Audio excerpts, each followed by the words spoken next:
Hello बच्चों, आज का हमारा प्रश्न है Na2CO3 यानी सोडियम कार्बोनेट का अणुभार व तुल्यांकीय भार ज्ञात करो। ठीक है, तो सबसे पहले हम लोग ये जो आपका सोडियम कार्बोनेट है इसका अणुभार निकालेंगे और फिर तुल्यांकीय भार। तो बच्चों, अणुभार निकालने के लिए सिंबल इस्तेमाल कर सकते हैं M।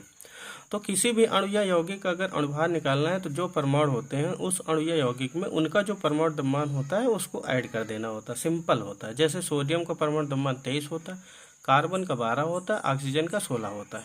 तो जिसके जितने परमाणु हैं उसका उससे उतने से गुणा कर दो और उसके बाद में ऐड कर दो। ठीक, जैसे 2 सोडियम का परमाणु है इसलिए 2 से 23 का गुणा हो गया। कार्बन का 1 परमाणु है इसलिए 1 का 12 से गुणा हो गया। और ऑक्सीजन के 3 परमाणु इसलिए 3 का 16 से गुणा हो गया। फिर सबको क्या करना है, ऐड कर देना है ना। तो 23 दूना 46 हो गया, प्लस 12 हो गया, प्लस 16 48 हो गया। ठीक है, ऐड करेंगे तो 106 आ जाएगा ग्राम पर मोल। तो ये क्या हो जाएगा, अणुभार हो जाएगा। सिंपल है। सोडियम का परमाणु द्रव्यमान, कार्बन का, ऑक्सीजन का, इसको ऐड करना है। तो जिसके जितने परमाणु है उसका उससे गुणा कर दो। जैसे 2 सोडियम है तो 2 से 23 का गुणा, या ऐसे भी समझ सकते हो, 1 सोडियम का 23 तो दूसरे सोडियम का 23, तो 23 प्लस 23 46, या 2 से 23 का गुणा। वैसे ही 1 कार्बन है तो उसका 12 बन जाएगा।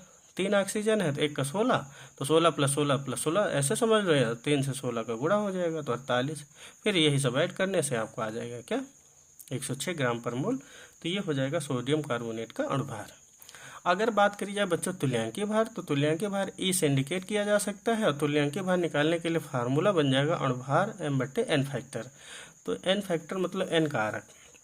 तो N कारक क्या होता है, अगर हम लोग यहाँ सोडियम कार्बोनेट की बात करें तो सोडियम कार्बोनेट एक प्रकार से एज ए साल्ट है, क्योंकि अगर इसको हम लोग डिसोसिएट करेंगे यानी Na2CO3 को अगर वियोजित करेंगे तो ये टूटेगा 2Na प्लस में और CO3 2 माइनस में। तो धनायन की संख्या फाइनली 2, ऋणायन की संख्या भी फाइनली 2। ठीक है, 2 से +1 का गुणा करेंगे तो आवेश कितना, +2, और यहाँ 1 है तो 1 से -2 का गुणा करेंगे तो माइनस का आवेश कितना, 2। तो धनायन की संख्या +2 और ऋणायन की संख्या -2। तो N factor as a salt अगर है तो वही बन जाती है क्या, धनायन की संख्या या ऋणायन की संख्या। तो धनायन या ऋणायन की यहाँ संख्या कितनी कितनी है, 2 2 है। तो वही यहाँ पर एन कारक बनेगा। अगर कोई साल्ट है तो देखा जाता है धनायन या ऋणायन की कुल संख्या कितनी है, तो इस किसी एक से भाग कर देना होता है ना। तो धनायन की संख्या भी 2 है, ऋणायन की संख्या भी 2 है, तो एन कारक यहाँ पर 2 हो जाएगा। तो जो आपका 106 अणुभार निकला था सोडियम कार्बोनेट का, उसको 2 से भाग कर देना है ना। एन फैक्टर कितना बनेगा, 2। तो 2 से जब भाग करेंगे 106 का तो कितना आ जाएगा, 53। तो इस तरीके से ये आपका आ जाएगा तुल्यांकीय भार। अणुभार आ जाएगा 106 और तुल्यांकीय भार आ जाएगा 53। तो आसानी से आप लोग निकाल सकते हो।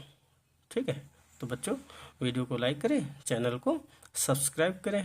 Thank you.